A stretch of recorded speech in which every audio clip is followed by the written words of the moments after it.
Hello friends, welcome to grow with Sibi. तो आप सभी का स्वागत है आपके अपने चैनल ग्रो विथ सिबी पर। आई होप कि आप सभी बढ़िया होंगे। और इसके बाद वीडियो में बात करने वाली हूँ नेक्स्ट सीटेट के बारे में। ठीक है, इससे पहले देखिए मैं ऑलरेडी आपको बता चुकी हूँ कि आपका जो सीटेट का एग्ज़ाम है वो कब होगा, नेक्स्ट सीटेट। ठीक है, देखिए जनवरी वाला जो प्रोसेस है सीटेट का वो कंप्लीट हो गया है। उसका बस एक स्टेप बाकी है, वो है आपका डिजी लॉकर में सीटेट का सर्टिफिकेट और मार्कशीट आना। ठीक है, तो वो जब अपलोड कर दिए जाएंगे तो जो भी हैं जिन्होंने इस बार क्वालिफाई किया उनको प्रोवाइड कर दिए जाएंगे। उनको सबको जो है डिजी लॉकर ऐप से जो है आप अपनी मार्कशीट और सर्टिफिकेट को जो है डाउनलोड कर सकते हैं। ठीक है, डिजी लॉकर पे अकाउंट कैसे बनाना है, क्या करना है, स्टेप बाय स्टेप मैंने सब कुछ बताया हुआ है, तो आप वीडियोज़ को चेक कर सकते हैं। ठीक है, और मैं प्लेलिस्ट भी ऑलरेडी बना रखी है डिजी लॉकर पर अकाउंट कैसे बनाते हैं, तो प्लेलिस्ट में चेक कर लेना, वहाँ पर आपको वीडियो मिल जाएगा। आज की वीडियो में बात करती हूँ तो देखिए कहीं ना कहीं आपको एक चीज़ और देखने को मिल रही होगी आपसे, जिसकी भी वीडियो आप वॉच कर रहे होंगे आपको ऐसा सुनने को मिल रहा होगा कि सीटेट का एग्ज़ाम जो है अब टफ हो रहा है, सीटेट का एग्ज़ाम कठिन हो रहा है। तो देखिए जब ये चीज़ें सुनने को मिलती है ना तो एक माइंड में एक चीज़ आती है कि एग्ज़ाम टफ हो रहा है, एग्ज़ाम टफ है, पता नहीं कैसे होगा, क्या चेंज होगा, है ना। तो ये इन्हीं सब चीज़ों के बारे में मैं जो है आज डिस्कस करने वाली हूँ। और यकीन मानो कि अगर आप इस वीडियो को कम्प्लीटली वॉच करते हैं तो आपको जो है एक क्लैरिटी मिल जाएगी कि हाँ, ऐसे करना है, मुझे तैयारी ऐसे करनी है। ठीक है, फर्स्ट अटेम्प्ट वाले जो भी हैं उनके लिए मोस्ट इंपॉर्टेंट वीडियो है कैसे करें तैयारी, जिससे जो हम अपना एग्ज़ाम फर्स्ट अटेम्प्ट में क्लियर कर पाएँ। ठीक है, देखिए मैंने अभी अपना एग्ज़ाम फर्स्ट अटेम्प्ट में क्लियर किया था तो मैं आपको बहुत अच्छे से गाइड कर सकती हूँ। ठीक है, कि आप लोग जो है किस तरीके से अपना एग्ज़ाम क्वालिफाई कर सकते हैं, वो भी फर्स्ट अटेम्प्ट में।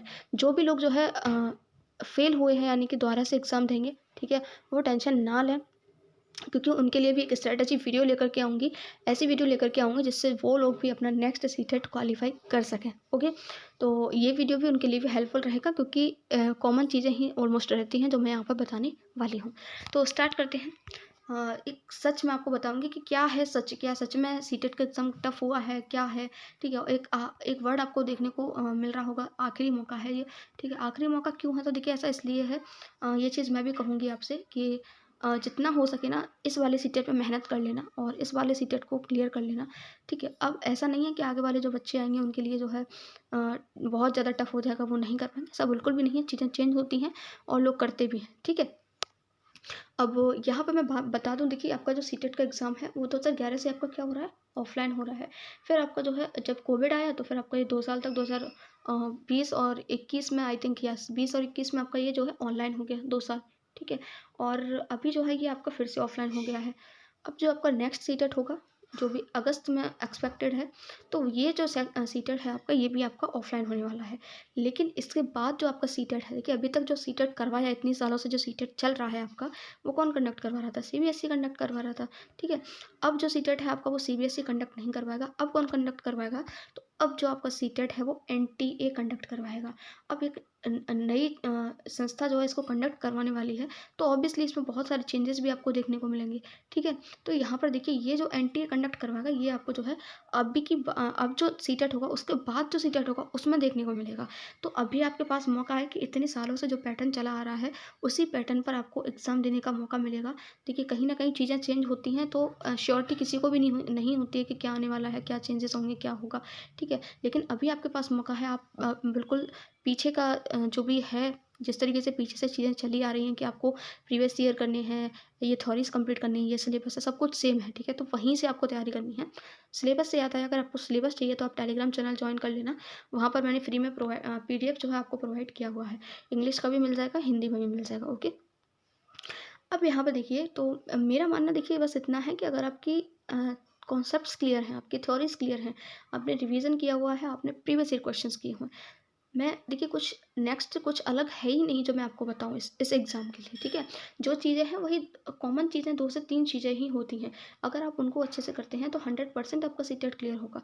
ऐसा कुछ है ही नहीं कि आपका सीटेट क्लियर ना हो, आप कुछ छोड़ जाओ अगर इन चीज़ों को करते हो तो। ठीक है, अब वो चीज़ें क्या हैं, तो देखिए सबसे पहले जो फर्स्ट अटेम्प्ट वाले हैं या फिर जो भी हैं, जो भी इस वीडियो को देख रहे हैं, मैं उनसे जिस भी स्टेज पर चल रहे होंगे सीटेट की प्रिपरेशन में, मैं उनसे बस इतना कहूँगी, आपको 2-3 काम करने हैं। पहला है आपका सिलेबस कंप्लीट विद नोट्स। ठीक है। आपके पास क्या होना चाहिए, सिलेबस कंप्लीट होना चाहिए। जैसे कि मान लीजिए सीटीपी की अगर मैं बात करूँ तो उसमें बहुत सारी थ्योरीज हैं, जैसे कि इंटेलिजेंस की थ्योरी है, बुद्धि की थ्योरी है, ठीक है। और आपकी जो है पियाजे का सिद्धांत है, वागोत्स्की का सिद्धांत है, कोहलबर्ग की थ्योरी है, ठीक है। ये जो थ्योरीज है ना, इनके बारे में जो भी एक एक पॉइंट होता है, हर एक चीज़ आपकी नोटबुक में जो है अपने हाथ से लिखी हुई होनी चाहिए, आपके खुद के नोट्स होने चाहिए। एक बात मैं यहाँ कहूँगी, प्लीज़ ये मिस्टेक मत करना कि आप किसी के लिखे हुए नोट्स ले लो या फिर खुद किसी के प्रिंट आउट निकलवा लो। ये ना, इन चीज़ों को पढ़ने का बिल्कुल भी मन नहीं करता है। जो चीज़ें आप खुद से क्रिएट करते हो, जो चीज़ें आप खुद से बनाते हो, उनको आपको जो है दोबारा देखने का भी मन करेगा और जो है आप उन चीज़ों को अच्छे से कर पाओगे, ठीक है। तो आपको क्या करना है, हर एक सब्जेक्ट के अपने नोट्स बनाने हैं, ठीक है। दूसरी चीज़ यहाँ पर आपको क्या करनी है, नोट्स बनाने के बाद सबसे इम्पोर्टेंट जो फैक्टर होता है वो आपका होता है रिवीजन, ठीक है। सिर्फ नोट्स बना करके रख देने से काम नहीं चलेगा, आपको जो है उसका रिवीजन भी करना होगा, ठीक है। नेक्स्ट मैं बात करती हूँ, फिर आपको क्या करना है, फिर आपको करना है प्रीवियस ईयर क्वेश्चन। आपने थ्योरी पढ़ लिया यानी कि आपके कॉन्सेप्ट क्लियर हो गए, आपने उनको रिवीजन भी कर लिया यानी कि अब आप उन थ्योरीज को भूलेंगे नहीं रिवीजन से, ठीक है। प्रीवियस ईयर क्वेश्चन से क्या होगा कि आपके जो एग्जाम है उसमें क्वेश्चन ही तो आते हैं, ठीक है। तो प्रीवियस ईयर क्वेश्चन से आपको पता चलेगा कि ऐसे क्वेश्चन जो है बनते हैं एग्जाम में, वहाँ से आपकी प्रैक्टिस अच्छी होगी और आप जो है एग्जाम में क्वेश्चन को करना कैसे है वो चीज़ें आपके माइंड में एकदम से क्लियर हो जाएंगी, ठीक है। और क्वेश्चंस करने से क्या होता है, आपकी पेडागोजी जो कि आपके सीटेट के एग्जाम में बहुत ज़्यादा पूछी जाती है, ऑलमोस्ट हाफ मार्क्स की तो आपकी पेडागोजी ही होती है, ठीक है। तो आपकी जो अंडरस्टैंडिंग है क्वेश्चंस को सॉल्व करने की, वो आपकी कहाँ से बनेगी, प्रीवियस ईयर क्वेश्चंस की प्रैक्टिस करने से, ठीक है। तो ये चीज़ें अगर आप करते हो तो 100% ऐसा कुछ भी नहीं है कि आप एग्ज़ाम क्लियर ना कर पाओ, 100% आपका एग्ज़ाम क्लियर होगा। बुक्स की अगर मैं बात करती हूँ तो एनसीईआरटी से ही पूरा आपका पेपर बनता है। इसके अलावा आपको कुछ भी फॉलो करने की ज़रूरत नहीं पड़ेगी, ठीक है। अब देखिए यहाँ पर बात कर लेते हैं कि क्या सच्चाई है, क्या पेपर और भी टफ हो जाएगा, क्या हम कर पाएंगे, ठीक है। तो देखिए यहाँ पर अगर मैं अपने सजेशन की बात करूँ तो मेरा सजेशन बस इतना ही है, मैंने एक ही बार तैयारी की थी, एक ही बार मैं एग्ज़ाम निकाला था, ठीक है।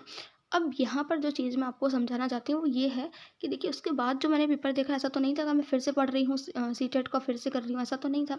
लेकिन मैंने जो एग्ज़ाम्स देखे, मैंने जिन एग्ज़ाम्स को जो है ऑब्ज़र्व किया, ठीक है, उनका एनालाइज़ किया कि कैसा एग्ज़ाम आ रहा है, क्या हो रहा है। तो देखिए यहाँ पर मैंने एक चीज़ एनालाइज़ की कि अगर आपके कॉन्सेप्ट्स क्लियर हैं ना, अगर आपने एनसीईआरटी बुक्स को पढ़ा है, आपकी थ्योरीज़ वगैरह जो होती हैं वो आपकी क्लियर हैं, ठीक। और आपकी मोस्ट इम्पॉर्टेंट थिंग जो है यहाँ पर प्रीवियस क्वेश्चंस अगर आपने सॉल्व किए हैं, तो आपका कितना भी टफ पेपर आ जाए, कुछ भी आ जाए, आप लोग जो है अपने एग्जाम में बेस्ट स्कोर करोगे, आप लोग अपना एग्जाम क्वालिफाई कर जाओगे, ठीक है। ऐसा कठिन का मतलब ऐसा कुछ भी नहीं है कि सिलेबस से बाहर थोड़ी ना आ जाएगा आपके एग्जाम में, जो इतना टफ हो जाएगा कि सिलेबस से आउट ऑफ सिलेबस ही चीज़ें पूछ ली जाएँ। ये कोई आपको जो है यहाँ से जॉब तो मिल नहीं रही है, क्वालिफाइंग एग्जाम है, आप इसके थ्रू जो है आप जो है अप्लाई करते हैं, राइट। तो बिल्कुल भी टेंशन लेने की ज़रूरत नहीं है, लेकिन एक बात माइंड में रखना कि अगर जो है इस बार सीटेट क्वालिफ़ाई करने में थोड़ा ज़्यादा मेहनत कर लेना, ये आपके लिए बेटर रहेगा, ठीक है। बाकी तो जो चीज़ें चलती हैं हम उसके अकॉर्डिंग मेहनत करते ही हैं, ठीक है। तो बस इतना ही शेयर करना था। आपको सीटेट से रिलेटेड कुछ भी गाइडेंस चाहिए, कुछ भी जानना चाहते हो तो आप नीचे कमेंट सेक्शन में कमेंट कर सकते हो। Thank you so much for watching this video. मिलते हैं न्यू वीडियो में न्यू टॉपिक के साथ। Till then have a nice day.